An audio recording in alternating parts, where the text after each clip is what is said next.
No caminho da vida temos altos e baixos. Altos são fáceis de curtir embaixo. Difícil superar, mas acredite, dá. O outro ponto de vista vai tentar te mostrar que sempre dá. Com paciência e vontade. Outro ponto de vista. Aê, hoje nós estamos com a mãozinha do Hulk para dar uma força aí, tá bom? Então seja bem-vindo mais uma vez ao nosso episódio, e onde a gente vai falar sobre inteligência artificial, uma coisa muito atual e tem acometido aí muitos probleminhas aí, viu? Mais uma vez na mesa, minha parceira, a chefe, a presidente, Dona Yumi. Sejam bem-vindos, sejam bem-vindas, e vamos lá falar um pouquinho sobre os jogos eletrônicos, né, que tá criando uma dependência, né, não só nas crianças, nos adolescentes, mas também em muitos adultos, né? E a inteligência artificial também, né, que tem bastante coisa para falar. E aí, jogos eletrônicos, ele cria uma dependência?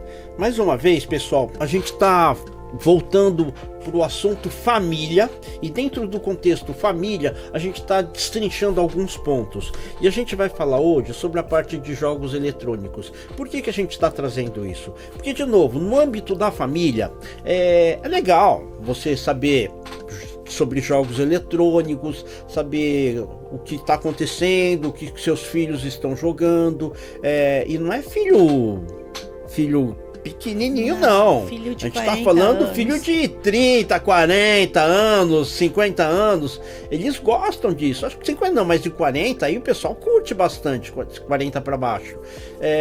E o que a gente queria falar sobre isso? Eu acho que, de novo, no âmbito da família, é importante os pais saberem o que está acontecendo nesse mundo digital. É importante saber quais os jogos que existem, os objetivos, tal, porque por trás desses jogos tem muitas situações assim que são meio ambíguas, tem alguns lances aí meio estranhos, a gente não sabe se é de propósito, se não é, mas eu acho que aos pais cabe ficarem atentos, mesmo até em desenhozinhos infantis. Tem muita coisinha aí muito esquisita acontecendo aí que nós não vamos nem falar porque não cabe a gente, mas a gente vai falar de uma forma mais genérica, tá bom? Então, em relação à família, eu acho que é bom para os pais sempre saberem o que está acontecendo no ambiente da mídia digital, porque as crianças hoje têm muito acesso. Agora, vamos começar da idade mais tenra, Raio. Que você acha, assim, daqueles pais que, chegam lá, nos novinhos já dão uns joguinhos, celular, tablet, computador, para eles brincarem? Às vezes tem pais que olham com um lado positivo, né? Que vai estimular a coordenação, vai ajudar a criança a desenvolver não só o raciocínio, né?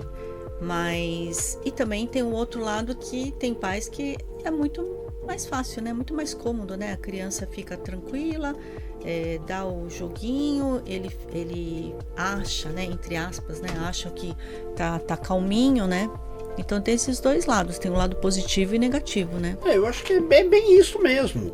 Tem o lado bom e o lado ruim. Sim. O que precisa é ponderar, tá? Não pode ser nem só um lado, nem só outro lado, né? Então existem estudos que falam que estimula bastante a coordenação, etc. Agora existem lados que dizem que causam até burnout. Até o excesso de acesso aos vídeos, às telas, causa muita excitação. Sim, né? sim. E cria muita ansiedade, né? Às vezes tem até pais que falam, eu acho interessante porque meu filho fica online com vários amigos de vários lugares, né? Você pode jogar com pessoas de outros países, né?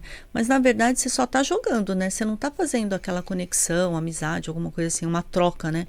Você só está... E às vezes nesses joguinhos você cria ansiedade, competitividade, agressividade. Então depende muito do jogo, né? Para a família, né? Que é o nosso foco, né, nessa sequência de episódios, eu acho que assim, jogo eletrônico para a família não é muito legal, tá? Para agregar, porque ele é muito individualista. né? A gente sabe de joguinhos lá, Candy Crush lá, que vocês jogam lá, que pô, ficam sozinhos. Fica cada um jogando, né? Às vezes na mesa. Às vezes vai sair para ir para um restaurante, aí fica lá uma, duas pessoas jogando, 3 pessoas, e às vezes a família lá perde o momento. Eu acho que nesse ponto, joguinhos eletrônicos não é legal. Eu acho que quanto a raciocínio, habilidade, reflexo, eu acho que é interessante. Que tem jogos, né, coletivos, sim, né, sim, que sim. dá para fazer em família, né? Sim, mas eu acho assim, tem que haver o equilíbrio. Eu acho que é diferente de um jogo de tabuleiro. Então, o que acontece hoje assim? Se você não cultuar isso desde a idade mais nova, você não consegue imprimir. Você vai jogar um jogo de tabuleiro, você fala, puta, negócio Muito chato. Né? Porque você tem que interagir. Imagina brincar de mímica. Acho que é um negócio bobo. Stop, vai. Que falava sobre aqueles. Dava letra, tinha que falar país, cidade. Eles não vão achar, mas era um conhecimento que você adquiria, né? Imagina falar hoje para uma criança, falar, vai fazer palavra cruzada, você é louco, tio, não vai fazer, que negócio, besta. Então, eu acho que tem que se ponderar, mas sei, é uma coisa que a gente tem que tomar cuidado. E isso numa idade mais mais novinha. E a gente vê que muitas vezes os pais, por não terem às vezes tempo ou paciência para tentar ficar junto com os filhos, dá logo um celular ou um tablet e deixa ele ficar jogando, né? O que está acontecendo assim, os pais jovens, né, eles saem muito em turma, né? Então os filhos às vezes não têm afinidade ou são idades diferentes, né, dos filhos dos casais. Então deixam livre aquele tempo para que cada um fique com o seu celular e na verdade as crianças nem se interagem, né? Os pais estão lá se divertindo, bebendo, conversando, fazendo piada, e as crianças ali no cantinho jogando sozinhos, né? E não fazendo amizades com os filhos, né, dos outros casais. Então é isso que eu acho que está faltando hoje. Por isso que eu volto a falar de novo da evolução social. Eu venho falando daquele lance lá, da família grande que vai diminuindo, da casa grande que vai diminuindo. Hoje esses estúdios ou o quarto das crianças é um mundo à parte. Eles estão tão fechados que às vezes eles não interagem com mais nada. Sai do quarto só para comer e às vezes ainda leva o celular ou não conversa mais com os pais, ou os pais não querem esperar os filhos. Então hoje está meio estranho, só que isso para a família de novo é muito, muito ruim. O que eu venho percebendo também, que assim, eu não tenho televisão na sala, porque eu não quero que os filhos assistam TV, não sei o quê. Mas na época que nós tínhamos a televisão na sala, uma TV? Uma TV, ou mesmo que tenham TV no quarto das crianças, mas você tem aquele momento, vamos assistir um filme, vamos, sabe, tem um momento com a família. Sessão pipoca. Mas agora, já que não tem uma TV na minha sala, eu vou assistir um filme lá no meu quarto, aí cada um vai pro seu quarto. E acabam ficando isolados, né? Então, por isso que eu acho assim, para o âmbito de família, eu acho que tem que tomar esse cuidado, porque aí o jovem vai crescendo, vai entrando na adolescência, vai entrando nas redes sociais, e aí a gente vê o que acontece. Recentemente, o que aconteceu? Aquele jovem de 14 anos matou pai, mãe e um irmão de 2, 3 anos com um tiro. Porque ele conheceu uma menina na mídia social já há muitos anos, acho que uns 9 anos de idade, ele já falava com essa menina, e essa menina parece que acompanhou toda a sequência.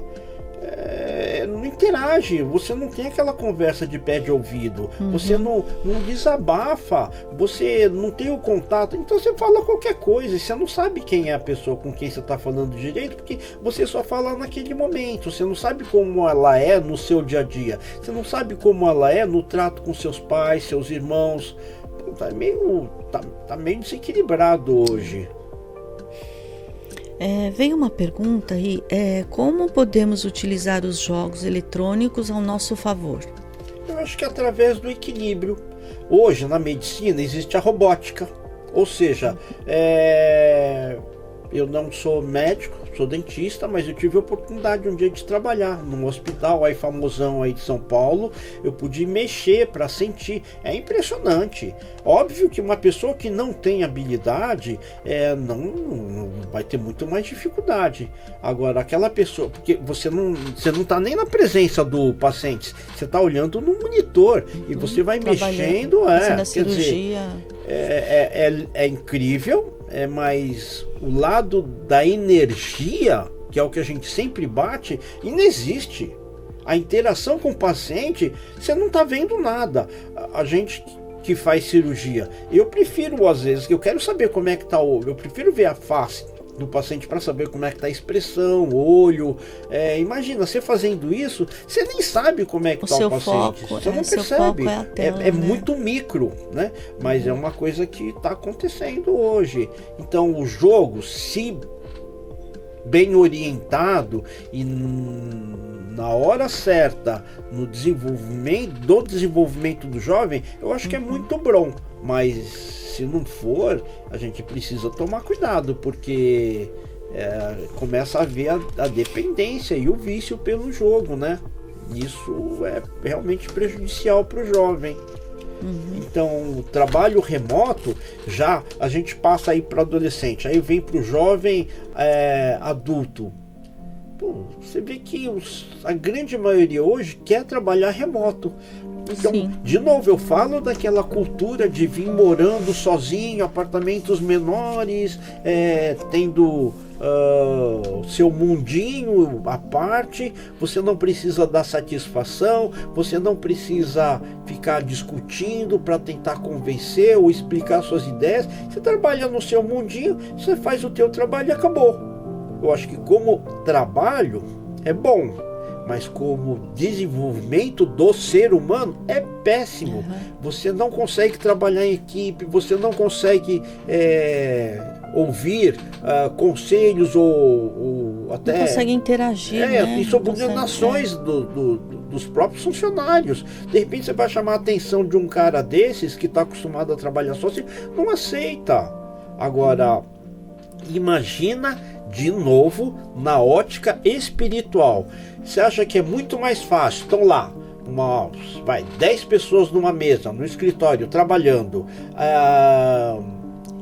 Tem influência de alguma carga de energia, de um espírito mesmo, ruim, querendo bagunçar o pedaço. E você sozinho, onde você fica mais vulnerável? Trabalhando sozinho. Trabalhando sozinho, por quê? Se de repente você tá lá com umas 10 pessoas, de repente você tá vendo, vão falar que são amigos, são colegas de trabalho, mas às vezes você pode falar, puta, eu não tô legal, hoje eu não acordei legal, hoje eu não sei, tive um sonho meio estranho, ou briguei com a minha esposa, briguei com meu pai. Você pode interagir, você pode tentar extravasar o seu estado emocional, sua frustração. Mas quando você está sozinho, você faz o seu trabalho. E aí você está ruim. Só que essas intempéries, elas podem acontecer na sua casa, podem acontecer no trânsito, podem acontecer em qualquer lugar. E você não precisa estar necessariamente sozinho. Estando sozinho, aliás, você vai evitar que ocorram dissabores na sua vida. Vão acontecer sempre, só que você não tem com quem conversar. E às vezes você ouvir o desabafo de uma pessoa, o problema de uma pessoa, ajuda você a crescer, ajuda você a entender também o outro lado. Esse eu acho que é o maior problema de se trabalhar remoto, quando você fica muito tempo sozinho. E falando espiritualmente, por exemplo, se você está sozinho, aquele espírito tá junto com você, né? Claro. Agora, se você tiver, como você falou, num escritório com várias pessoas, esse espírito pode se deslocar aí para uma outra pessoa que está com uma carga mais baixa que a minha? Pode, claro. Eu entendo que, assim, por exemplo, você está no escritório de 10 pessoas, de repente você tem uma antipatia por alguém, ou alguém tem uma antipatia por você. Essa pessoa pode mandar uma carga negativa. Aí você pode sentir mal, dor de cabeça, tontura, ficar desconfortável na presença dessa pessoa. Mas se você estiver sozinho, essa pessoa também vai te atingir do mesmo jeito. Não é por causa disso que você está mais protegido. Por isso que eu falo da dificuldade de se trabalhar sozinho. É muito mais fácil trabalhar sozinho, eu acho.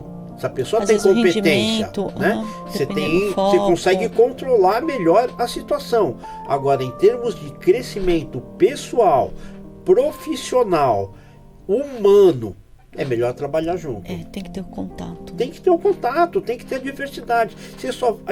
Todos nós só vamos crescer e nos desenvolver mediante as dificuldades da vida. Então, quando você tem tudo controladinho, aquela criança que já teve tudo do bom e do melhor, protegido dos pais, fica arrogante, fica egoísta, egocêntrico, só pensa nela, não quer saber nada dos pais, não dá valor ao que as outras pessoas possam fazer por ela. Então, uma geração que cresce muito ruim, com uma pobreza de sentimento muito grande. Pequeno, né?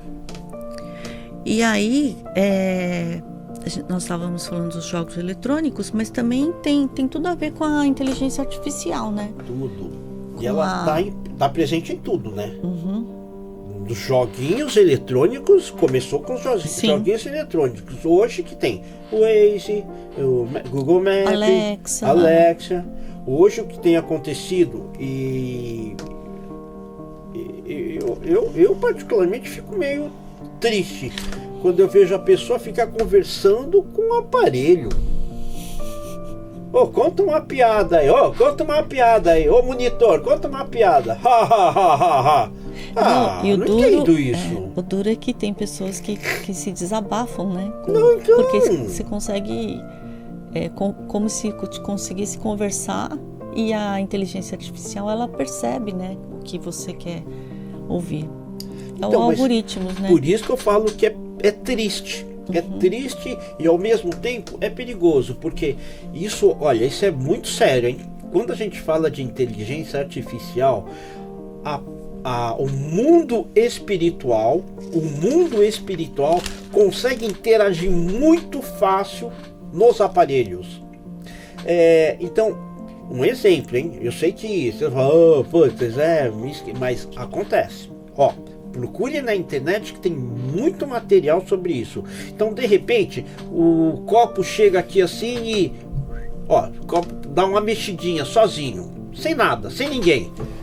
Pode ser interferência de uma vibração da mesa? Pode. Pode ser um terremoto? Pode. Pode ser um vento? Pode.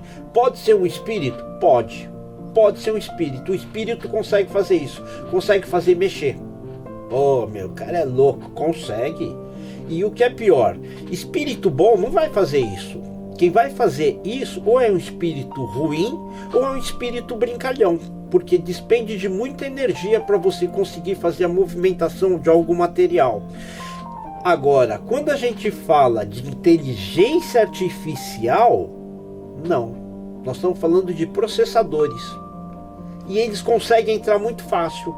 Então, esses espíritos conseguem muito facilmente fazer uma lâmpada queimar, fazer uma lâmpada piscar, interagir com a eletricidade. Ele, se estiver muito próximo de você e o padrão vibratório de um espírito, que é uma energia, for muito diferente do seu, você vai sentir arrepio. É estranho, mas é uma coisa para tomar cuidado. Por isso que eu acho que de inteligência artificial, eu acho que tem muito material para se falar ligado à parte espiritual. E a gente sabe que tem inteligências artificiais que foram colocadas à prova para se autodesligarem. E algumas negaram. Ninguém consegue explicar. Tem uma empresa japonesa que desenvolveu um software, não vou ficar falando o nome aqui, nem de empresa, nem do trabalho, mas está na internet, pode procurar. É um software de inteligência artificial para ajudar a desenvolver na pesquisa de tratamentos, no caso de vacinas. Eles usaram muito inteligência artificial. Só que o que aconteceu? o homem, ele carregava as situações experimentais para que a inteligência artificial executasse esses testes e eles não tivessem que fazer isso em loco, em laboratório, ou seja, ganharia muito tempo e dinheiro. Só que o que aconteceu? Chegou uma hora que essa inteligência começou a questionar os pesquisadores. Por que não faz isso? Por que não faz aquilo? Por que não faz esse teste? Ela saiu do controle. É como aquela fábula, né, do Clipes de Papel, que um filósofo, ele fala que é uma fábula, né? Ele fala que tinha um empresário que ele tinha uma fábrica e ele queria aumentar a produção do clipes de papel. Aí ele usou a inteligência artificial e ela foi tão eficiente que ela começou a produzir, aumentar a produção, só que ela também começou a ver que para aumentar ela teria que ter mais matérias-primas. E aí ela começou a usar carros, casas, tudo que fosse até da natureza para que aumentasse a produção.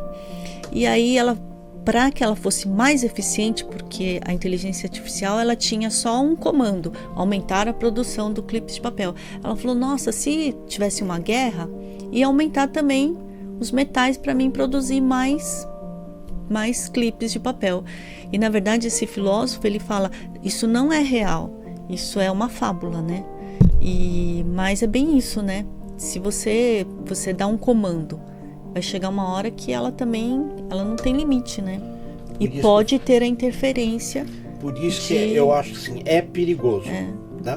Então, hoje, a gente vê assim, que as pessoas assim, eu entendo que a inteligência artificial vem para ajudar, eu entendo, mas, ao mesmo tempo, ela deixa as pessoas mais acomodadas. Né? E a gente ficando mais burro em alguns quesitos. Sim, exemplo típico disso que eu falo assim, tinha coisas que a gente exercitava no nosso dia a dia. Nós conseguimos ver pelo celular, né? Nós éramos muito bons em números. Então Exatamente você sabia isso. telefone Exatamente de todos. Isso. Hoje Exatamente você já não consegue mais memorizar. Então daqui a pouco assim, você depende da assistente virtual para lembrar o teu horário do seu medicamento, para lembrar dos seus compromissos, para mandar mensagem. Vai chegar uma hora que você não consegue mais fazer isso. Então, não é que eu seja contra, eu acho que você deve compartilhar também, não é que a gente é contra, não. Mas tem que ser usado com parcimônia, tem que ser usado com bom senso. Agora, é triste você chegar, Alexia, eu estou triste, me conta uma piada. Pô, pelo amor de Deus. Não tem umas coisas que não faz sentido. E olha, podem procurar na internet que vocês vão ver, existe um horário, que eu já falei isso, 3 horas da manhã. Vejam na internet que vocês vão ver muitos acontecimentos relatados na internet próximos das 3 horas da manhã. E por que isso? A história nos conta que Jesus Cristo deve ter ido a óbito, fisiologicamente, às 3 horas da tarde. Consequentemente, às 3 horas da manhã é o ápice da negatividade de energia do mundo. Pesquisem. Eu acho que a gente tem até a inteligência artificial tem material para a gente falar muito a respeito disso. Tomem cuidado para que não fiquem dependentes dos aparelhos de inteligência artificial, mas já temos muito ao nosso redor, né? Aspirador de pó, eletrodomésticos, computadores, celulares, relógios. A gente tem muito aparelho que já nos atendem e a gente sabe que vão entrar muitos robôs com características humanoides para serem serviçais. Nós temos o que? Animais, os virtuais cachorros, etc. Não tem limite hoje, não tem limite. E a coisa está ficando tão real que antigamente era aquela boneca de silicone onde as pessoas, sei lá, usavam para fazer sexo, essas coisas. Hoje tem os bebês reborns, daqui a pouco esses bebês são tão realistas. O que impede de você colocar lá um maquinário dentro dessa criança? Nada, hoje não tem nada que impeça. E uma boneca já de silicone, plástico, as pessoas já estão perdendo suas referências com a realidade. Imagina uma boneca que vai falar, que vai interagir com você, vai contar uma piada, vai contar a temperatura, como é que está o tempo lá na cidade, lá de Nova York, e assim por diante. Nossa, onde a gente vai parar? Cuidado, tenham bom senso, porque isso não vai parar tão cedo e o homem vai ficar cada vez mais dependente dessa inteligência artificial. E olha, reparem, é o que eu estou falando, a gente está se afastando socialmente um do outro, e a maneira de ser atingido mentalmente, psicologicamente, fica muito mais fácil para o homem ficar vulnerável a essas ações. Tomem cuidado, hein? Eu alerto muito sobre isso. Eu acho que tem que usar como um apoio, né? Não para substituir a nossa inteligência, a nossa autonomia, bom né? Senso, né? Bom senso. Bom senso de uso. E é isso mesmo. Pessoal, mais uma vez, a gente vem falando sobre o núcleo de família por trás de tudo isso, tá bom? Então, tenha o bom senso de tentar interagir com a inteligência artificial, com a família, de forma equilibrada, e percam mais tempo com seus filhos. Eu sempre falo isso, não tem coisa mais preciosa na vida de um pai, de uma mãe, do que o filho. Porra, você cuida da casa da praia, você cuida do seu carro, você cuida do seu escritório. Pô, você não vai cuidar do teu filho, caramba? Você não vai cuidar da tua família? Não tem coisa mais preciosa. Agora, depois que a coisa quebra, depois que a vaca vai pro brejo, não adianta ficar chorando, não adianta ficar colocando no psicólogo, medicando, psiquiatra, fazendo terapia. Pô, caramba, às vezes o trauma é tão grande que você não consegue mais reverter. Concordo plenamente. Eu acho que se você fizer às vezes, sacrifício, vale muito a pena, porque o retorno é maravilhoso, né? A tranquilidade, a paz, é muito bom. Bom, gente, eu vou esperar vocês mandar umas mensagens para nós no outro.de-vista87@gmail.com, outro.linhamédica@gmail.com, ou se quiserem dar sugestões também, né, de temas, no WhatsApp 997279485. E vamos rever, né, os nossos episódios, compartilhar, dar um like, né? Pelo YouTube, Spotify, Podcast Addict, Deezer, Pocket Cast, Amazon, Apple e Podbeans. É isso aí. De novo, né? Acho que para quem quiser mandar mensagem, nós vamos começar a falar um pouquinho mais sobre a parte espiritual mais específica na fase do desenvolvimento do ser humano. Então, desde família, infância, adolescência, jovem adulto, o que espiritualmente vai acontecer? Tal da criança invisível, as pessoas que são obsediadas, as pessoas que têm surtos psicóticos. Nós vamos voltar a falar de forma mais aprofundada. E de novo, aí já me chamou a atenção do outro episódio que a gente está repetindo. A gente vai entrar para tentar explicar. Por isso que, se você não assistir os outros episódios, às vezes você não vai conseguir entender o que a gente vai estar falando. Então, a gente gostaria que você compartilhasse, que você desse o like, mas acima de tudo, a gente queria que você nos ouvisse para essas informações que estamos passando. E se você achar que tem algum fundamento, repense, vá buscar mais informações, que hoje existem muitos lugares que podem te dar algumas outras noções sobre a espiritualidade. E de novo, não estamos falando só da doutrina espírita, estamos falando do desenvolvimento espiritual. É o ser e não o ter. Coloquem isso na cabeça de vocês. Esse é o nosso compromisso, que a gente possa passar o pouco que a gente sabe para que você seja um ser melhor, tá bom? Obrigado, gente. Mas se puder compartilhar, ajuda. Se puder se dar inscrever, um like, se ajuda, inscrever, né? Tá bom? Então Vamos é ficar isso, felizes. gente. Mais uma vez com a mãozinha do Hulk. Outro ponto de vista. Até a próxima. gente. Tchau. Obrigado. Tchau, tchau. Obrigado. No caminho da vida temos altos e baixos. Altos são fáceis de curtir embaixo. Difícil superar, mas acredite, dá. O outro ponto de vista vai tentar te mostrar que sempre dá. Com paciência e vontade e apoio sempre dá. A quantia me te dá.